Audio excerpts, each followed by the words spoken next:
16 Juli 2020, Jering dilaporkan oleh Ikatan Dokter Indonesia ke Kepolisian Polda Bali. Ia dilaporkan atas dugaan ujaran kebencian terhadap ID melalui cuitannya di akun media sosial miliknya. Kepolisian sempat melakukan pemanggilan pertama, namun Jering tak memenuhi panggilan lantaran sedang memiliki kegiatan. Kamis 6 Agustus pagi, Jering didampingi kuasa hukumnya mendatangi Polda Bali untuk memenuhi panggilan polisi. Jering tiba tanpa menggunakan masker.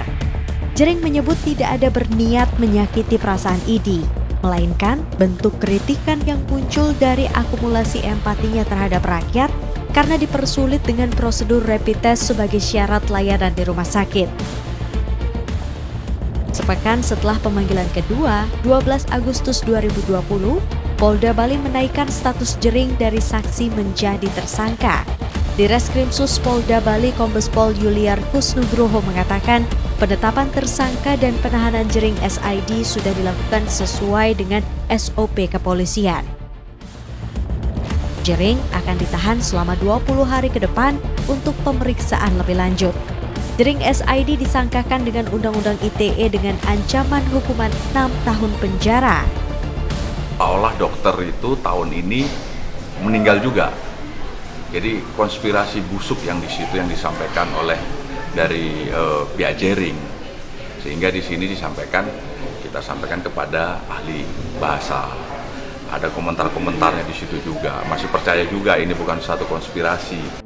Sementara itu, tersangka Jering SID menegaskan bahwa dirinya hanya ingin menyuarakan kritikannya terhadap kebijakan rapid test.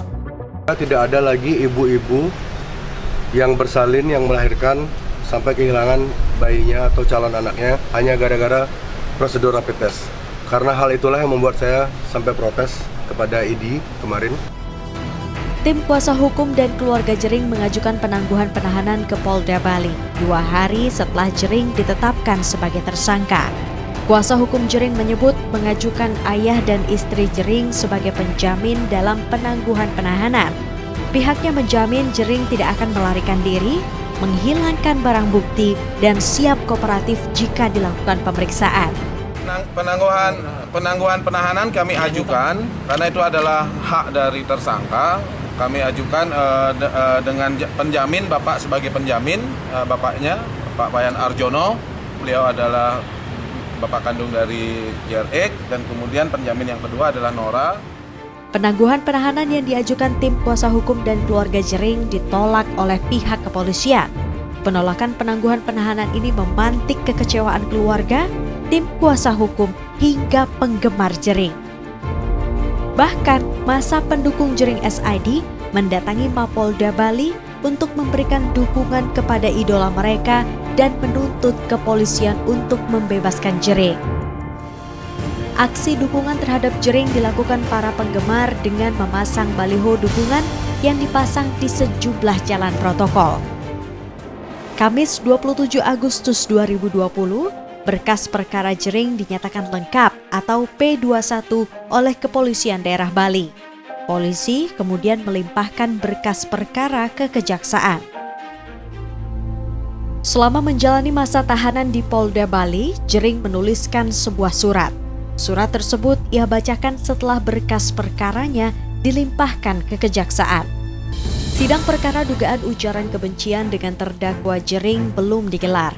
Namun tarik ulur pelaksanaan sidang virtual atau tatap muka sudah terasa.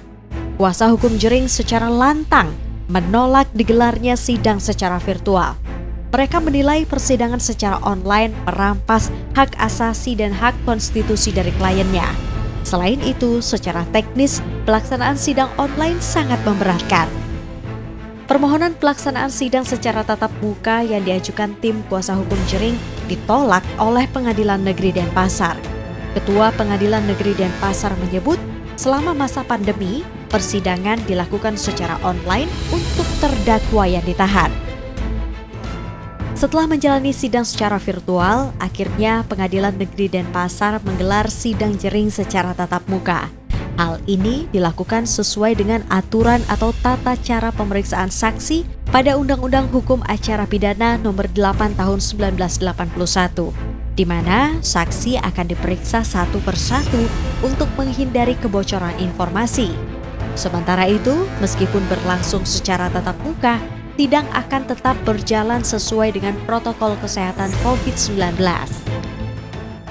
Sidang tatap muka kali ini menghadirkan saksi yakni Ketua ID Bali Dr. Putra Suteja, Sekretaris ID Bali Dr. Made Sudarmaja, dan Wakil Ketua ID Denpasar Dr. Widyasa. Saksi pertama Ketua ID Bali.